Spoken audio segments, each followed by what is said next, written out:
राजपूत जी, फिर विपक्ष जो है इस पर जेपीसी बिठाओ, इस पर भरोसा आप कैसे कर सकते हैं? विपक्ष कैसे भरोसा कर सकता है इस पर? बताइए, 3 पॉइंट बताता हूँ। रोमाना जी, सुधांशु जी भाई बड़े अच्छे इंसान हैं। इन्होंने कहा हिंडनबर्ग को नोटिस दिया, इन्होंने कहा रिफ्यूट कर दिए चार्जेस इन्होंने कहा। मैं आपको 3-4 चीज़ें बताता हूँ। क्या अडानी देश है? नहीं है। क्या अडानी अर्थव्यवस्था है? नहीं है। क्या अडानी आज की डेट में भारत की सरकार है? नहीं है। अगर ये तीनों चीज अडानी नहीं है तो फिर अडानी को बचाने के लिए इतनी तत्परता क्यों है भारतीय जनता पार्टी की? बात तो सही है। नंबर 1। और नंबर 2, अगर हिंडनबर्ग या हमारी सरकार के विपक्ष के नेता इंडिया अलायंस के, जैसा कि इन्होंने आरोप लगाया कि ये सब लोग एक दूसरे से मिले हुए हैं, तो मेरी चुनौती है सुधांशु त्रिवेदी जी को कि यहां से उठें और हम सब के खिलाफ और हिंडनबर्ग के खिलाफ एक एफआईआर करें, ताकि दूध का दूध पानी का पानी हो सके। अगर हम आपराधिक षड्यंत्र में हैं तो हिंडनबर्ग आपराधिक षड्यंत्र में हो तो एक एफआईआर करिए और हिंडनबर्ग को खींच के मंगाइए वहां से।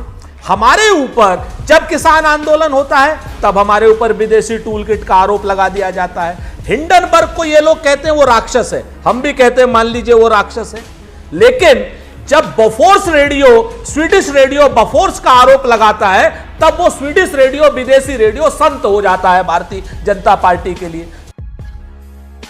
तो भाई ये 2 नियम तो नहीं चलेंगे ना।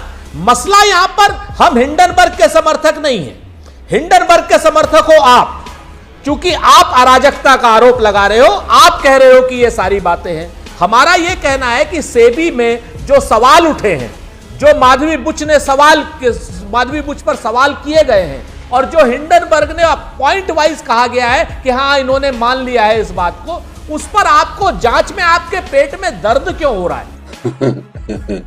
मेरी समझ से बाहर बात है कि अडानी आपके मामा लगते हैं, अडानी आपके नाना लगते हैं, या अडानी देश होते हैं, या अडानी क्या है जो पूरी भारत सरकार का इकोसिस्टम अडानी को बचाने पर लगा हुआ है। सुधांशु जी के लिए आखिरी बात, अडानी ने कहा था कि साहब ये बेसलेस है, मैं इनके ऊपर मुकदमा करूंगा यूएस के कोर्ट में। अडानी से मैं, सुधांशु जी चूंकि अडानी के प्रतिनिधि के रूप में बैठे हैं, वैसे तो हमारे सम्मानित राज्यसभा सांसद हैं, इन्होंने ये बताएं क्या आज तक अडानी ने हिंडनबर्ग के खिलाफ अमेरिका या हिंदुस्तान में कोई एफआईआर की है? अगर वो इतनी बड़ी इनको केक गिराने की साजिश रच रहा है अडानी, तो इनके खिलाफ, हिंडनबर्ग के खिलाफ एफआईआर अभी तक क्यों नहीं? क्यों डरते हैं? क्या कायर है भारत? ये हुई ना बात। ठीक है, आपने अपनी बात पूरी कर ली। आइए सुधांशु जी जवाब दीजिए। पहली बात, सुरेंद्र राजपूत जी को जानकारी होनी चाहिए कि एफआईआर से पहले का दौर होता है कि दूसरे को नोटिस दिया जाए और वो जवाब दे। नोटिस का जवाब नहीं किया। तीसरा, ये अडानी का प्रतिनिधि कौन बन के बैठा हुआ है? ये तेलंगाना सरकार ने अभी हजारों करोड़ का कॉन्ट्रैक्ट दिया अडानी को कि नहीं?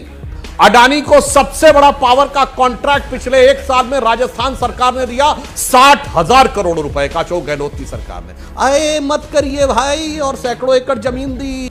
अच्छा।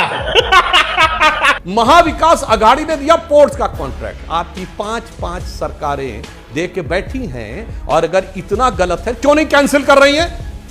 ये रिश्तेदारी कौन निभा रहा है? मामा चाचा वाला कॉन्ट्रैक्ट हम देते चले जाएंगे और उसके बाद हम कहेंगे कि कंपनी गड़बड़। अब मैं कंपनी अडानी को छोड़िए, आपका सिर्फ उससे मतलब नहीं है, भारत की अर्थव्यवस्था को ध्वस्त करने से मतलब। कुछ भी मुझे समझ में नहीं आता कि कांग्रेस हमेशा विदेशी कंपनियों के साथ क्यों खड़ी रहती। यूनियन कार्बाइड के साथ ये 1984 में खड़े थे, वॉरेन एंडरसन को भगाया था। उसके बाद बोफोर्स के साथ ये खड़े थे, हॉविट्जर के साथ ये खड़े थे, अगस्ता वेस्टलैंड के साथ ये खड़े हुए थे, चेक पिस्टल्स वाली कंपनियों के साथ ये खड़े हुए थे, बीबीसी के साथ ये खड़े होते हैं, हिंडनबर्ग के साथ ये खड़े होते हैं। बोलने दे। और राहुल गांधी भी एक विदेशी कंपनी में काम कर चुके हैं, ब्रिटिश कंपनी जिसका नाम था बैकऑप्स।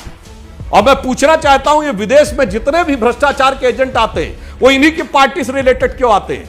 Warren Anderson, Ottavio Quattrocchi, Guido Haschke, Christian Michel, ये कौन सा रिश्ता पुराना है विदेशी कंपनियों से? तेरा तो गेम बचाना पड़ेगा। करके जब वो मुख्यमंत्री थे 3-3 दिन उसके लड़के की शादी में रुके। हमारे यहां का प्रधानमंत्री और मुख्यमंत्री कोई नहीं रुकता है। एक बात। दूसरी बात रही जो आप बात करते हैं, तो देश के दुश्मनों के साथ मिलकर के काम करते हैं आप लोग। क्यों? क्योंकि आप मूल रूप से कोई जांच नहीं कराना चाहते। क्या ऑफशोर कंपनियों में यह सच नहीं है कि 20,000 करोड़ रुपए किसके हैं? आप बताएंगे? विनोद अडानी हिंदुस्तान क्यों नहीं आ रहा? क्या भारत की सरकार इतनी कायर और निकम्मी है कि हिंडनबर्ग को अभी तक वो लोग क्या नाम एफआईआर तक नहीं कर पाए? आज की बात आप कर रहे हैं, नोटिस जुलाई में दिया गया था, अभी अगस्त हो रहा है, 15 अगस्त आ रहा है, अब तक एफआईआर क्यों नहीं? समझ रहे हो?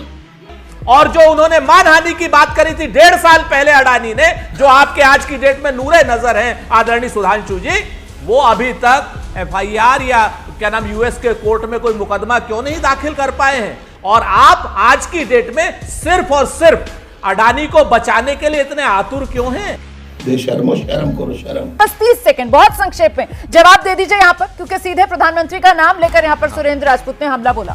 सुधांशु, बस मैं एक ही लाइन में कह देता हूं। देखिए, एक तो मैं बहुत दर्शकों ने देख लिया कि इन्होंने स्वीकार कर लिया कि इनकी सरकारों ने जो किया वो बिल्कुल सही था, और दिल्ली में कहते हैं कंपनी गलत है, इन्होंने प्रक्रिया पे नहीं उठाया।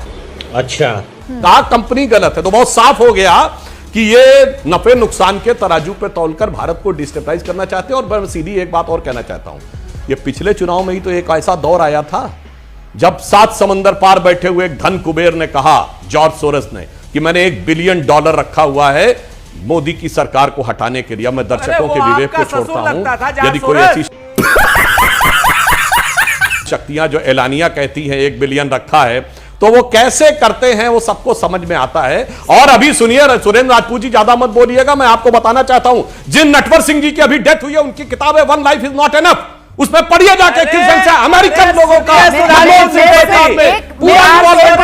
और सुनिए भाषा का ख्याल रखें, नाना चाचा मामा ससुर की भाषा का इस्तेमाल मत कीजिए। सुनिए सुरेंद्र राजपूत जी, आपकी पार्टी के तो चचा सद्दाम हुसैन थे, बोलकर रिपोर्ट में सद्दाम हुसैन से सीधा पैसा लिया कांग्रेस ने। नटवर सिंह को इसी पे इस्तीफा देना पड़ा था 2006 में। भूल गए कौन था, किसका चचा पता लगता है। अब तू गया बेटा, अब तू गया, देख तेरी औकात मैं दिखाता हूं तुझे। ठीक है। और सुनिए, नटवर सिंह ने अपनी किताब में लिखा है कि मनमोहन सिंह सरकार में फाइनेंस मिनिस्टर प्रणब मुखर्जी ना होने पाए, अमेरिका चाहता था। आपके फॉरेन मिनिस्टर सभा में नहीं बोल रहा हूं, औकात अनाज तेल के बदले था, अनाज तेल के बदले था। और सद्दाम हुसैन हमारा ही नहीं, आपका भी चचा था। Too many thoughts on my mind, I can't sleep at night, so I just keep writing. I don't need no help, I don't need